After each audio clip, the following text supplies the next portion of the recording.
You Classic. It's Tiffany back here with you to talk about DocuSign. So now we're in DocuSign Rooms, and you will have gotten to this page once you have clicked Start a Transaction in your opportunity underneath the Documents tab. So that Start a Transaction button is in the top right-hand corner of the Documents tab in your opportunities. We had part 1, the video of how to create an opportunity, and now this is part 2. So part 2 takes you to DocuSign Rooms. So just like .loop, we had .loop folders, right? And we had a loop. So a room in DocuSign is the equivalent of a .loop loop.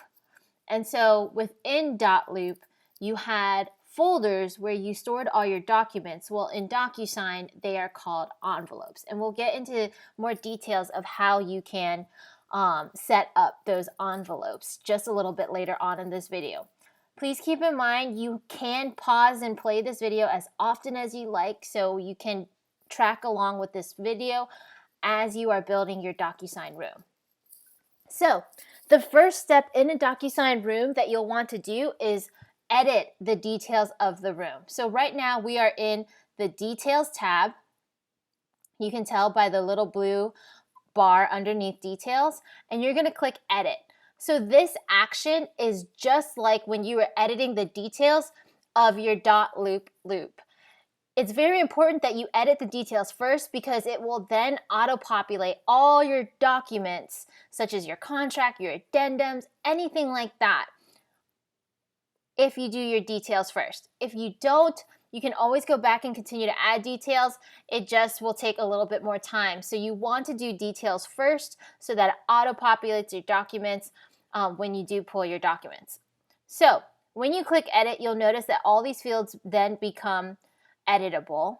So you can fill out the fields. Anything that has a little required to close asterisk in red, you'll definitely have to fill in with details. And you can also minimize that by clicking on the little arrow if you're done with that section. So then it collapses each section, so then you don't have to continually scroll for ever and ever and ever. Room information, it's not required, so we're just going to skip over it. Required to close. So this one is where we'll type in the information. And that's in Seminole, I think. Yes. And then we'll select the state. Property type.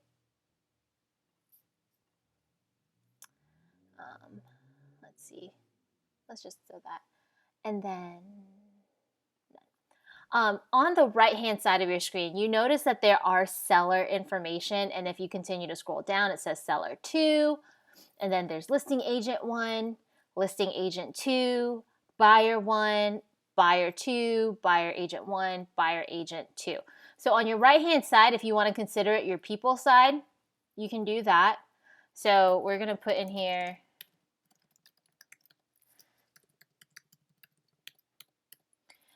and the good thing about DocuSign is you can have 2 people with the same email address, and they will be able to receive the documents assigned to them for them to sign it. If you remember in .loop, every person had to have a separate email address. That is no longer the case. You can have 2 clients that share the same email address. What it'll look like is that your clients will receive 2 different emails. One will be addressed to Lucas, the other one will be addressed to client number 2, and they'll open their individual one that is addressed to them for them to sign. And you'll also want to put in your information as the buyer's agent because it will auto-populate.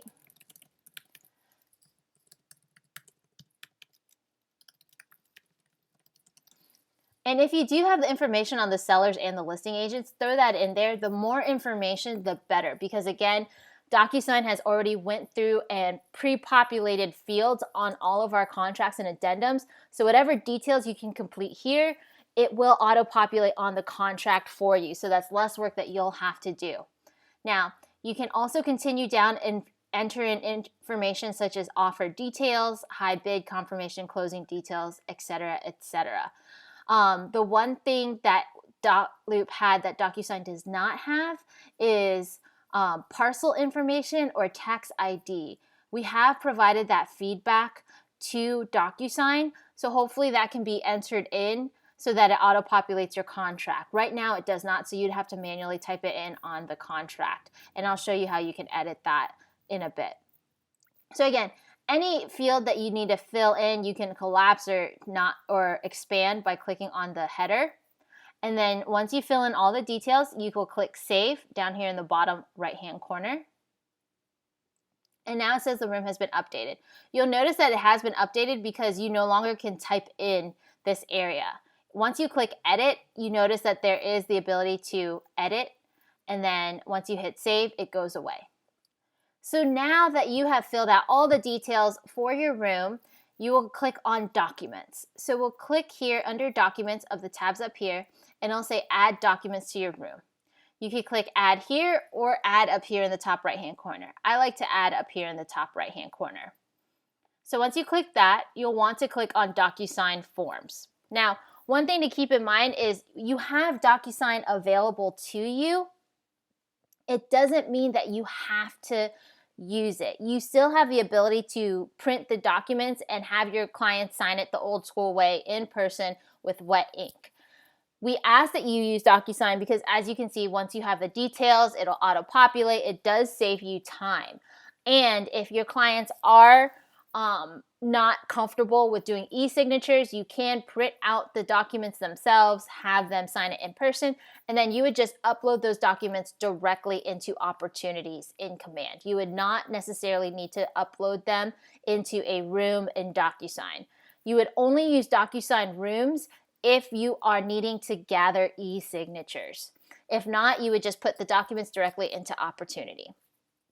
Okay, so now our goal is to get e-signatures from our clients, so we're going to add and click DocuSign Forms.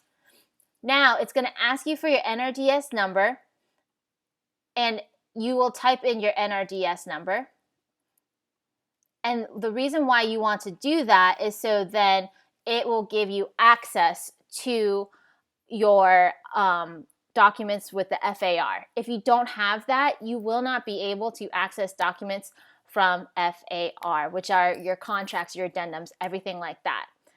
And so we're going to take a break right here, and then we will pick up right here where we left off, just so that there's a break and this video isn't so overwhelming. So this will be where we break before we get into the nitty-gritty of the documents, and we'll be right back.